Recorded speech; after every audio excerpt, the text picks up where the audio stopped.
بسم الله الرحمن الرحيم. نحمده ونصلي على رسوله الكريم. أما بعد فأعوذ بالله من الشيطان الرجيم. ومن يعمل سوءا يجز به ولا يجد له من دون الله وليا ولا نصيرا. صدق الله العظيم. بزرگان محترم اور عزیز دوستو، اللہ تعالیٰ نے یہ کائنات بنائی اور اس کائنات کا ایک نظام بنایا. اس نظام کا ایک حصہ یہ بھی ہے کہ اس دنیا میں انسان جو کچھ کرتا ہے اچھا یا برا، اس کا صلہ، اس کا بدلہ اللہ پاک دنیا میں بھی دیتے ہیں اور آخرت میں بھی دیتے ہیں. اللہ تعالیٰ اس کائنات کے خالق ہیں، مالک ہیں.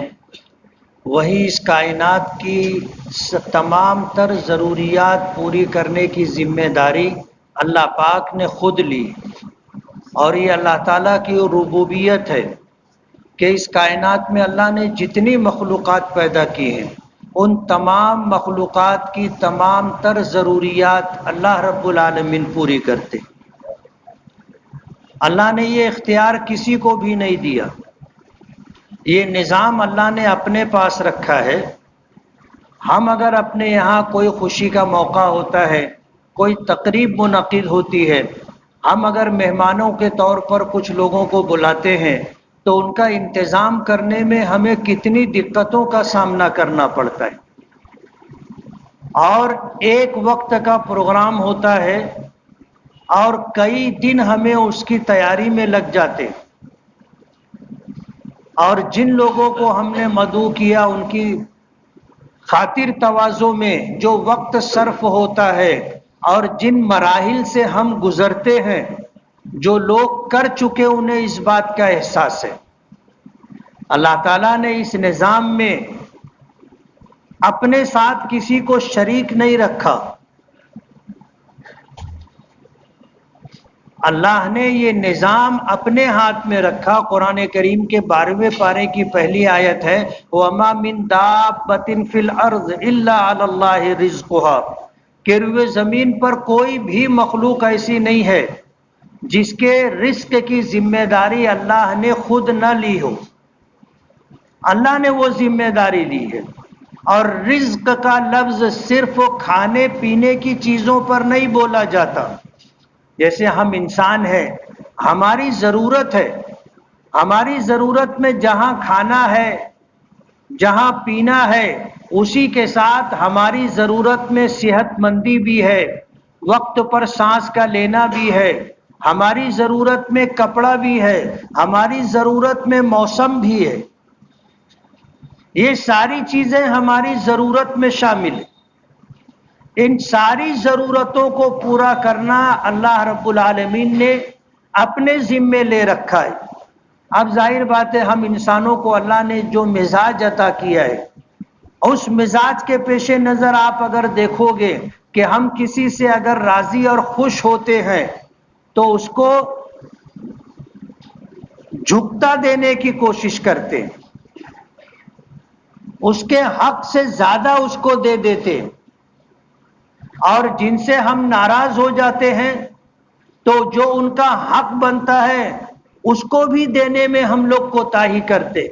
بلکہ بسا اوقات تو ایسا ہوتا ہے کہ ہم اب ان لوگوں کو جن سے ہماری ناراضگی ہے یا جن سے جھگڑا اور عداوت و دشمنی ہے، ہم ان کو بالکل محروم کر دیتے، ان کا جو حق بنتا ہے وہ بھی نہیں دیتے.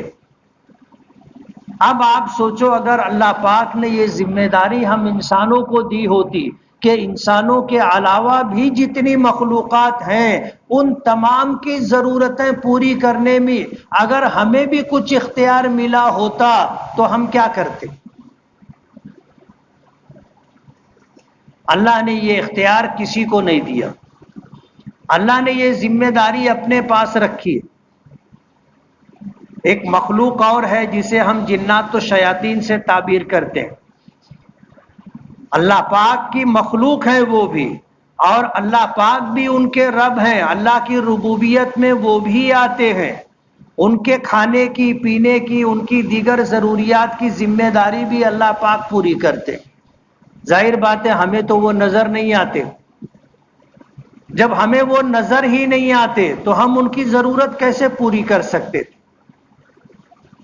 ہمارے لیے جو غذائیں اللہ نے رکھی ہیں وہ ہم اور آپ جانتے ہیں۔ ہر مخلوق کے لیے اللہ نے الگ الگ انتظام کر رکھا ہے۔ جیسے ہم لوگ بچپن سے سنتے تھے کہ کوئلہ جنات و شیاطین کی غذا ہے، حالانکہ حدیثوں میں قرآنی آیات سے اس کا کہیں ثبوت نہیں ملتا۔ اور یہ بھی دیکھا کہ جب کہیں سفر میں جائیں یا پکنک میں جائیں یا کھیتی اور جنگل میں جا کر کھانے کی نوبت آئے تو اس وقت بچپن میں ہم دیکھتے تھے لوگ کوئلہ اپنے ساتھ لے جاتے تھے۔ ایک کوئلہ آگے پھینکتے تھے، ایک پیچھے پھینکتے تھے، ایک دائیں طرف پھینکتے تھے، ایک بائیں طرف پھینکتے تھے، اور یہ کہا جاتا تھا کہ یہ جنات و شیاطین کی غذا ہے۔ اب ہم کھا رہے ہیں تو ان کو بھی دینا ضروری ہے، کھلانا ضروری ہے۔ جنگلات ان کے رہنے کی جگہ ہے۔ بچپن میں یہ ہم سنا کرتے تھے، لیکن جب ہم نے پڑھا تو کہیں قرآن و حدیث میں اس کا ثبوت نہیں ملا کہ کوئلہ جنات و شیاطین کی غذا ہے۔ حدیث پاک میں ہمیں دوسری چیزیں ملی۔ نبی کریم صلی اللہ علیہ وسلم کے پاس جس طرح انسان آیا جایا کرتے تھے، انسانوں کے وفود مختلف علاقوں سے، قبائل سے آیا کرتے تھے، آ کر کے ملاقات کرتے تھے، اپنے مسائل رکھتے تھے، اپنی ضروریات کے تقاضے رکھا کرتے تھے، تو آپ کی خدمت میں دوسری مخلوقات کا آنا بھی ثابت ہے۔ دوسری مخلوقات بھی آتی تھی اور آ کر اللہ کے رسول صلی اللہ علیہ وسلم کے سامنے اپنی فریاد رکھا کرتی تھی۔ اللہ کے نبی صلی اللہ علیہ وسلم ہدایات جاری کیا کرتے تھے۔ حدیث پاک میں آتا ہے مدینہ منورہ سے باہر آپ کسی ضرورت سے نکلے تو ایک جوان اونٹ آیا اور آ کر کے اس نے زمین پر اپنا سر رکھ دیا اور رونے لگا، آواز کے ساتھ رونے لگا۔ نبی کریم صلی اللہ علیہ وسلم آگے بڑھے اور آپ نے اس اونٹ کی گردن پر اس کے کانوں کے نیچے ہاتھ رکھا اور سہلایا اور تھپکی دی۔ پھر اس جوان اونٹ نے اپنا سر اٹھایا تو اس کی آنکھوں سے آنسو بہ رہے تھے۔ حضور پاک صلی اللہ علیہ وسلم نے پوچھا کہ بھائی اس کا مالک کون ہے؟ ایک صحابی آئے، کہنے لگے کہ اللہ کے رسول یہ میرا اونٹ ہے۔ فرمایا کہ اس نے تیری شکایت کی ہے، اور شکایت یہ کی ہے کہ تو اس سے کام زیادہ لیتا ہے اور اس کو کھانا کم دیتا ہے۔ تو جانور بھی آپ کے پاس آیا کرتے تھے اور اپنی فریاد رکھا کرتے تھے۔ ایک موقع پر آپ نے فرمایا کہ جنوں کا وفد آیا اور آ کر کے اس نے اپنی بات رکھی تو نبی کریم صلی اللہ علیہ وسلم نے ہدایات جاری کی اور یہ فرمایا کہ جو گوشت ہم کھاتے ہیں اور جو ہڈیاں ہم پھینک دیتے ہیں، ان ہڈیوں پر اللہ تعالیٰ جنات و شیاطین کے لیے جتنا پہلے گوشت تھا اس سے زیادہ گوشت اس پر اللہ پیدا کر دیتے ہیں، اور یہ جنات و شیاطین کی غذا ہوتی ہے۔ اسی لیے نبی کریم صلی اللہ علیہ وسلم نے فرمایا کہ جو ہڈیاں کھانے کے بعد ہمارے دسترخوان پر ہوتی ہیں، ہم اسے گندی جگہوں پر، ناپاک جگہوں پر، نالیوں میں، گٹر میں نہ ڈالیں، بلکہ کسی ایسی جگہ پر جو پاک جگہ ہو، خشک جگہ ہو، اس جگہ پر ہڈیوں کو رکھے۔ ہم نے اس سے جتنا گوشت حاصل کیا تھا اس سے زیادہ گوشت اللہ پاک اس پر پیدا کر دیتے ہیں، اور یہ جنات و شیاطین کی غذا ہے۔ اسی لیے آپ نے فرمایا ہڈیوں سے استنجا مت کرو، یہ جنات و شیاطین کی غذا ہے۔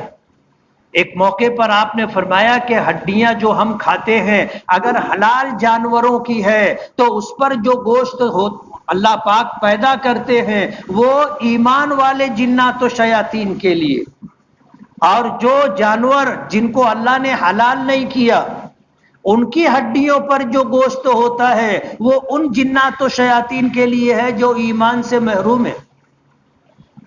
ایک موقع پر نبی کریم صلی اللہ علیہ وسلم نے فرمایا کہ ہڈیاں جنات و شیاطین کی غذا ہے، اور ہمارے جانوروں کی جو لید ہوتی ہے وہ جنات و شیاطین کے جانوروں کا چارہ ہے۔ یہ تو اس دنیا میں عالم غیب میں جو چیزیں ہیں اس میں سے کچھ چیزیں نبی کریم صلی اللہ علیہ وسلم نے اشارتاً ہمیں بتائی، ورنہ اس کائنات میں بے شمار مخلوق ہیں انسانوں کے علاوہ، اور سب کو پالنے والا اللہ رب العالمین۔ اسی لیے ایک موقع پر نبی کریم صلی اللہ علیہ وسلم نے فرمایا انسانوں کو سمجھانے کے لیے کہ تم میں سے جو شخص اللہ تعالیٰ پر بھروسہ رکھتا ہے، یقین رکھتا ہے، اگر وہ یقین دوسری مخلوقات کی طرح اللہ پر یقین اور بھروسہ رکھے تو اللہ تعالیٰ انسانوں کو بھی اسی طرح غذا دے گا، رزق دے گا، جس طرح دوسری مخلوقات کو اللہ پاک دیتے، کہ وہ صبح ہوتی ہے تو خالی پیٹ اپنے ٹھکانوں سے نکلتے ہیں، لیکن جب شام کو واپس آتے ہیں تو بھر پیٹ واپس آتے۔ فرمایا لو کنتم تتوکلون علی اللہ حق توکلی لرزقتم کما ترزق الطیور تغدو خماسا وتروح بطانا، کہ اگر تم اللہ تعالیٰ پر اس طرح بھروسہ کرنے لگو جیسا بھروسہ کرنے کا حق ہے تو تم دیکھو گے کہ اللہ تعالیٰ پرندوں کو کس طرح روزی دیتا ہے، کہ وہ صبح اپنے گھونسلوں سے نکلتے ہیں تو خالی پیٹ ہوتے ہیں اور پوٹے ان کے بالکل خالی ہوتے ہیں، لیکن جب شام کو وہ واپس اپنے ٹھکانوں پر گھونسلوں میں آتے ہیں تو ان کی پوٹیاں جو ہوتی ہیں وہ دانوں سے بھری ہوتی۔ لَرُزِقْتُمْ كَمَا تُرْزَقُ الطُّيُورُ، تمہیں بھی اللہ اسی طرح روزی دے گا جس طرح اللہ پرندوں کو روزی دیتا ہے۔ پچھلے دنوں ایک مثال میں نے دی تھی یقین اور بھروسے کے فرق کی۔ اگر کوئی آپ سے پوچھے کہ یقین اور بھروسے میں کیا فرق ہے تو اچھے لوگ نہیں سمجھا سکیں گے، انہیں پتہ ہی نہیں ہوگا کہ یقین کس کو کہتے ہیں اور بھروسہ کس کو کہتے ہیں۔ عام طور پر آدمی سمجھتا ہے کہ یہ دونوں چیز ایک ہے، لیکن یہ دونوں چیز ایک نہیں ہے، الگ الگ ہے۔ کسی نے مثال دیتے ہوئے یہ بات کہی تھی کہ دو بلند بالا عمارتیں تھیں اور بیچ میں راستہ تھا۔ ایک شخص نے اس بلند بالا عمارت سے دوسری طرف عمارت تک ایک رسی باندھی اور اپنے بیٹے کو اپنے کاندھے پر بٹھایا اور رسی پر چل کر کے اس طرف سے اس طرف، اس بلڈنگ سے اس بلڈنگ کی طرف گیا۔ تماشائی نیچے کھڑے ہو کر کے تماشا دیکھ رہے تھے اور سب دم بخود تھے، سانس رکی ہوئی تھی کہ کیا ہوگا، اگر اتنی اوپر سے نیچے گرا تو دونوں کا کام ہو جائے گا۔ لیکن اس نے رسی پر چل کر کے اس عمارت سے اس عمارت تک کا فاصلہ طے کر لیا، اور اس طرف پہنچنے کے بعد اس نے نیچے لوگوں سے بات کی اور ان سے کہا کیا تم کو یقین ہے کہ میں اس طرف سے اس طرف دوبارہ جانا چاہوں تو چلا جاؤں گا؟ سب نے کہا کہ ہاں ہم کو یقین ہے کہ تم جس طرح اس طرف سے اس طرف گئے ہو تو ہم نے تم کو جاتے ہوئے دیکھا ہے، ہمیں یقین ہے کہ تم اس طرف سے اس طرف بھی آ جاؤ گے۔ تو اس نے کہا کہ تم میں سے کوئی شخص اس بات کے لیے تیار ہے کہ میرے بیٹے کی جگہ میرے کاندھے پر وہ بیٹھے اور میں پھر اس طرف سے اس طرف رسی سے چل کر کے جاؤں؟ ایک آدمی بھی تیار نہیں ہوا، ایک آدمی بھی تیار نہیں ہوا۔ بتانے والوں نے بتایا، سمجھانے کی کوشش کی کہ لوگوں کو اس بات کا یقین تھا کہ یہ رسی پر چل کر جس طرح دونوں عمارتوں کے درمیان کا فاصلہ طے کیا ہے دوبارہ بھی طے کر لے گا۔ یقین تھا ان کو، بھروسہ نہیں تھا۔ سمجھ رہے ہو؟ یقین تھا کہ یہ پار کر لے گا لیکن بھروسہ نہیں تھا۔ اس لیے عربی زبان میں یقین کے لیے تو یقین کا لفظ استعمال ہوتا ہے اور بھروسے کے لیے توکل کا لفظ استعمال ہوتا ہے۔ دونوں میں فرق ہے اور زمین آسمان کا فرق ہے. اسی لیے اللہ حضور پاک صلی اللہ علیہ وسلم نے فرمایا لو کنتم تتوکلون علی اللہ حق توکلی لرزقتم کما ترزق الطیور، کہ تم اگر اللہ تعالیٰ پر اس طرح بھروسہ کرو جس طرح بھروسہ کرنے کا حق ہے، تو اللہ تعالیٰ تمہیں بھی اسی طرح روزی دے گا جس طرح پرندوں کو روزی دیتا ہے بغیر سبب کے. ہمیں تو پیٹ بھرنے کے لیے ہاتھ پیر چلانے پڑتے ہیں، اپنے کھانے پینے کا انتظام کرنا پڑتا ہے، محنت مزدوری کرنا پڑتا ہے، کمانا پڑتا ہے. کمانے کے بعد جو پیسے ملتے ہیں اس پہلے پیسوں سے کھانے پینے کی چیزیں لانی پڑتی ہیں، اور کھانے کے لائق بنانے کے لیے 17 پاپڑ بیلنے پڑتے ہیں. اس کے بعد جا کر آدمی اس چیز کو کھاتا ہے جس سے اس کا پیٹ بھر سکے. انسانوں کے علاوہ دوسری کسی مخلوق کو یہ سب کچھ نہیں کرنا پڑتا ہے. یہ جو کچھ ہم کرتے ہیں یہ سبب ہے، یہ سبب ہے، اور اللہ نے ہمیں اسباب کا مکلف کیا ہے. دوسری مخلوقات کو اللہ نے اسباب کا مکلف نہیں کیا. ان مخلوقات کو اللہ بغیر سبب کے روزی دیتا ہے. کبھی نہیں آپ نے دیکھا ہوگا اور کبھی نہیں سنا ہوگا کہ جنگل میں گئے تو وہاں بھی کارخانہ تھا، جنگل میں گئے تو وہاں بھی فیکٹری تھی، کوئی انسان نظر نہیں آ رہا تھا، دوسری مخلوقات کام کر رہی تھی. کبھی سنا آپ نے؟ کبھی دیکھا؟ دوسری مخلوقات کو اللہ بغیر سبب کے روزی دیتا ہے.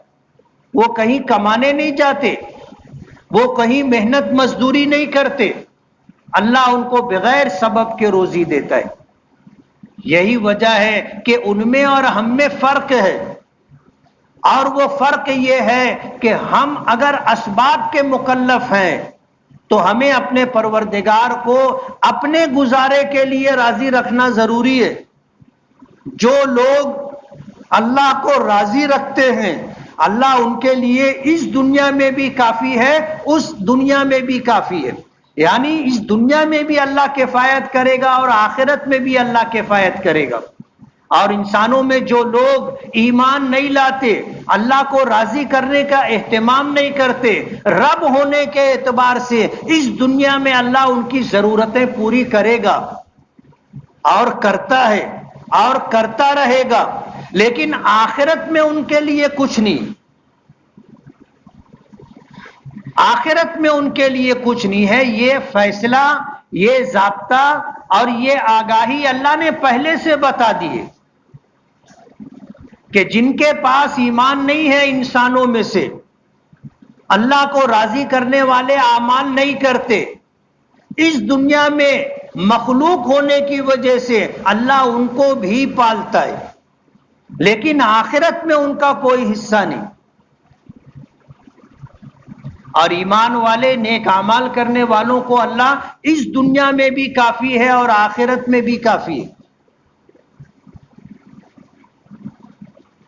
تو اللہ تعالیٰ کی ربوبیت ہے. ہم انسانوں کی ضروریات میں سے ایک چیز ہے موسم. موسم بھی ہماری ضروریات میں. آپ دیکھ رہے ہوں گے کہ سورج کیسی آگ برسا رہا ہے. گرمی اپنے شباب پر ہے. آج کے اخبار میں نے صبح دیکھا کہ بہار میں لو کی وجہ سے ایک دن میں 8 لوگوں کی موت ہوئی. سن اسٹروک. جب دھوپ لگتی ہے، لو لگ جاتی ہے تو کتنے لوگ ایسے ہوتے ہیں کہ چند منٹوں میں دم توڑ دیتے، جسم کا پانی سوکھ جاتا ہے. ہمارے یہاں بھی گرمی کتنے شباب پر ہے آپ کو پتہ ہے. گھر سے نکلتے آدمی پہلے دیکھتا ہے کہ باہر کی چمک کیسی ہے. موسم سخت ہوتا جا رہا ہے، اور ظاہر بات ہے یہ اللہ کے قبضے قدرت میں ہے، اللہ کے اختیار میں. حدیث پاک میں جو قرآن کریم کی آیت میں نے پڑھی کہ وَمَن يَعْمَلْ سُوءًا يُجْزَ بِهِ، کہ جو آدمی برائی کرے گا اسے اس کی سزا دی جائے گی۔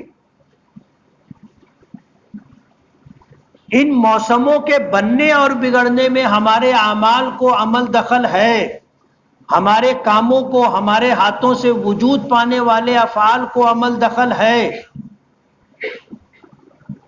اس دنیا کو اللہ نے جیسا بنایا تھا، اگر یہ دنیا اسی طرح رہتی تو موسم کی یہ مار ہمیں نہیں جھیلنی پڑتی۔ ان زمینوں پر درخت اور پودے کون لگاتا ہے؟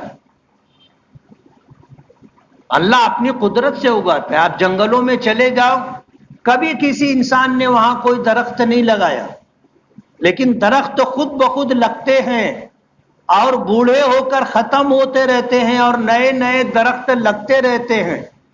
اور انسانوں کی اور اس دنیا کی ضرورت کے اعتبار سے اللہ پاک درخت تو اگاتے ہیں، لیکن جب انسانوں نے اپنی ضرورت کے لیے ان درختوں کو بے دریغ کاٹنا شروع کر دیا تو موسم بدلنا شروع ہو گیا۔ حالانکہ نبی کریم صلی اللہ علیہ وسلم نے ہمیں درخت لگانے کی تاکید کی ہے، درخت لگانے کی تاکید کی ہے، اور جو درخت ہوں ان کو بلا وجہ کاٹنے سے منع کیا ہے۔ مکہ مکرمہ ہو، مدینہ منورہ ہو، وہاں کا جو جغرافیائی محل وقوع ہے وہ ریگستانی علاقہ ہے۔ عموماً وہاں پر بیری کے درخت اگتے، وہاں پر ببول کے درخت اگتے، جیسے ہمارے یہاں جنگلوں میں چلے جاؤ تو ساگوان کے درخت ہوتے ہیں اور بھی بہت سارے درخت ہوتے ہیں۔ تو وہاں پر جو ہے ریگستانوں میں آپ دیکھو گے بیری کے اور ببول کے درخت اگتے ہیں۔ نبی کریم صلی اللہ علیہ وسلم نے صراحت کے ساتھ فرمایا کہ بیری کا درخت نہ کاٹے، بیری کا درخت نہ کاٹے، جو بیری کا درخت کاٹے گا اوندھے منہ جہنم میں ڈالا جائے گا۔ علماء نے لکھا ہے کہ حضور پاک صلی اللہ علیہ وسلم نے اپنے علاقے کے لوگوں کو سمجھانے کے لیے بیری کے درخت کا تذکرہ کیا، ورنہ جو درخت زمین پر ہوتے ہیں ان درختوں کو بلا وجہ کاٹنا ایسا ہی ہے جیسے بیری کا درخت کاٹنا۔ درخت کاٹنے سے منع کیا، اور حضور پاک صلی اللہ علیہ وسلم نے درخت لگانے کی تاکید فرمائی ہے کہ درخت لگایا کرو، یہ اللہ کی مخلوق ہے۔ جب درخت لگتا ہے سرسبز و شاداب رہتا ہے، اس کی ٹہنیاں، اس کے پتے اللہ کا ذکر کرتے، اس کی ٹہنیاں اور اس کے پتے اللہ کا ذکر کرتے ہیں اور 24 گھنٹہ اللہ کا ذکر کرتے رہتے ہیں۔ وہ نیکیاں ان کے نام اعمال میں لکھی جاتی ہے جنہوں نے یہ درخت لگایا،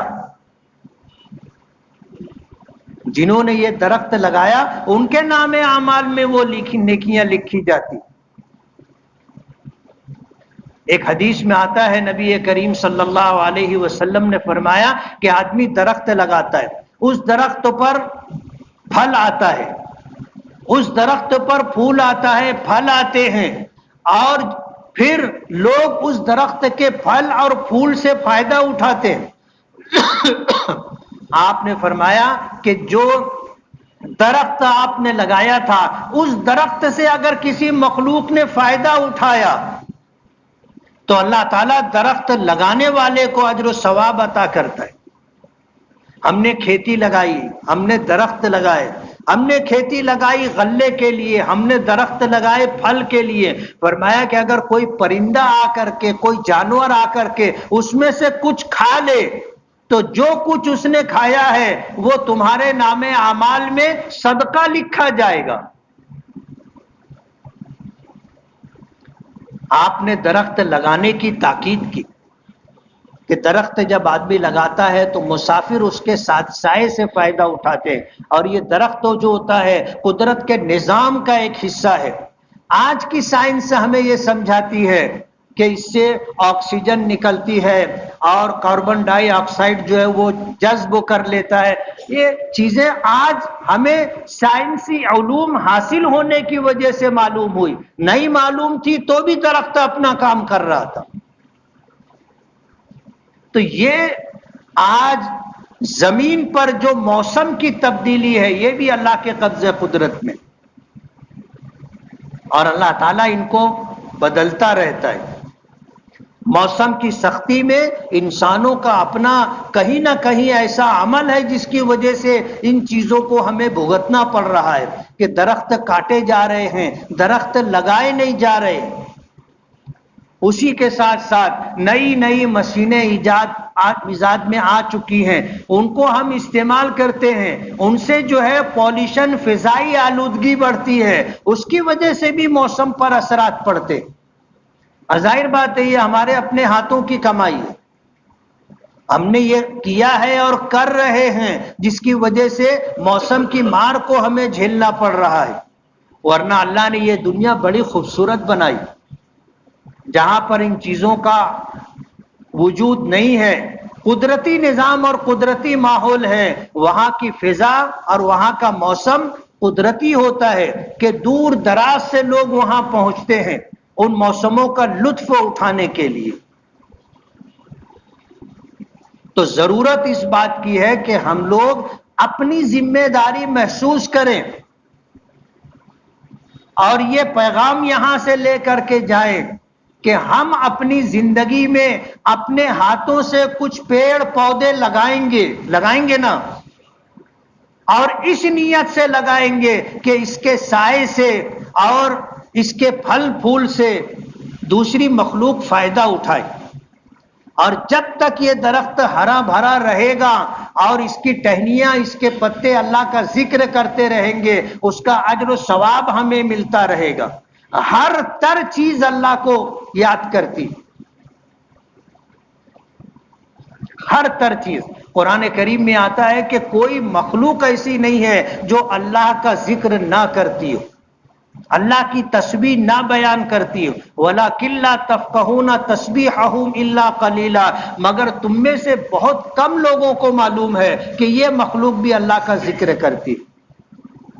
تمہیں پتہ نہیں، تمہیں معلوم نہیں، ہر چیز اللہ کا ذکر کرتی ہے. نبی کریم صلی اللہ علیہ وسلم ایک مرتبہ قبرستان سے گزرے، رک گئے اور پھر آپ نے فرمایا کہ ٹہنی لاؤ.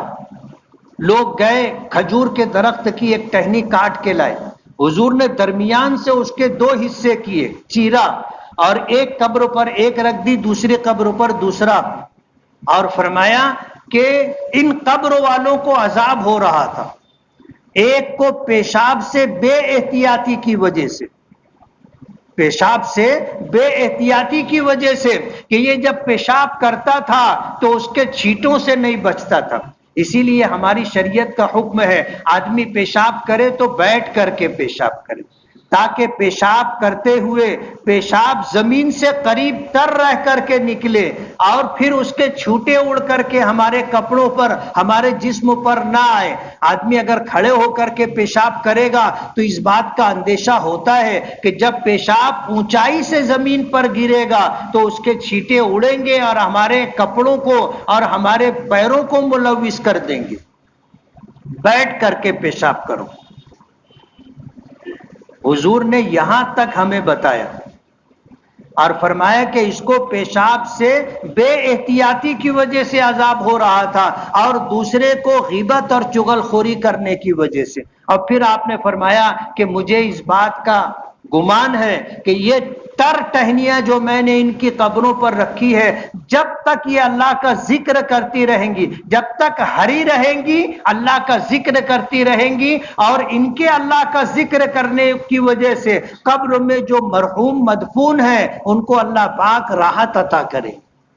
اسی لیے اپنے مرحومین کی قبروں پر درخت بھی لگانا چاہیے. قبرستانوں میں اپنے مرحومین کی قبروں پر درخت لگانا چاہیے. یہ درخت جب تک ہرا بھرا رہے گا اللہ کا ذکر کرتا رہے گا اور پھر اللہ مرحوم کو عذاب قبر سے اس راحت نصیب ہوگی۔ درخت لگایا جائے، لگائیں گے؟